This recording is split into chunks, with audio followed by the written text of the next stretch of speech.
Welcome guys to another episode of Tier Maker. So in this video we're going to be ranking classic Sonic bosses, and yeah, without further ado, let's get started. But one thing before we get started, I guess, I haven't switched to making videos on my PC yet. I'm still making them on my laptop. I still need to get the screen recording software installed and get it figured out. So I'm working on that, but hopefully within the next few videos I'll be making them on my computer, my PC. But yeah, without further ado, let's get started with classic Sonic bosses.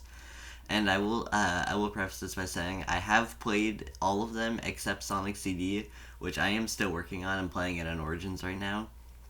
But yeah, without further ado, let's get started for the fourth time, I guess, with Final Zone. And it's not that interesting of a final boss. I think they were still trying to get it figured out with how to make bosses in the first Sonic game, and I mean it's really nothing too special in my opinion. I think I'll give it a C tier. It's not the greatest. Next up, Sonic 2's Death Egg Robot. This one definitely stepped it up a little bit. It's definitely a lot harder. I'll give it that. With the Silver Sonic and then the Death Egg Robot, just those two things in a row. Just I don't know. It's a good challenge, and no rings makes it a lot harder. But I think I'll give it B tier because it's still a lot better than it.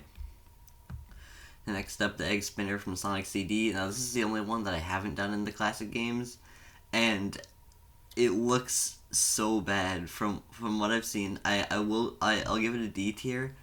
It looks so boring. You're just standing in this room as he spins around, and you occasionally hit him. It looks like the most boring boss fight ever.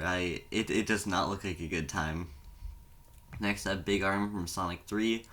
And I think it's definitely a step up from all of these. It's not perfect, but I like the arena. I was in when I was playing Sonic 3 and Knuckles, I just started playing it I just completed it on Origins the other day.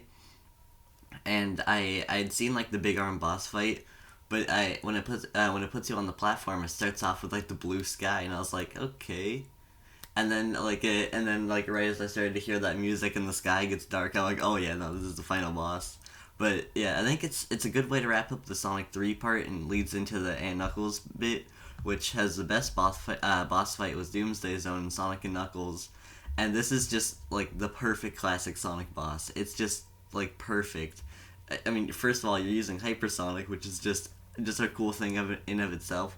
But the music, this one you're flying through space, and he's just using a last ditch effort to try and escape. This is the perfect final boss fight for a game. This is well, at least for a classic Sonic game. But it's just such a good way to end Sonic 3 and Knuckles. See, and last but not least, we have Egg.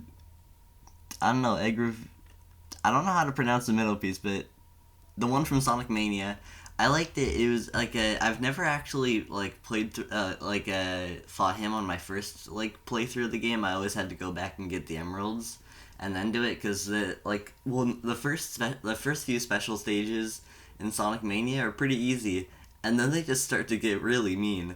But I think it's definitely a good boss fight. I think it just barely doesn't get S tier just because Doomsday Zone set a really, really high bar for S tier.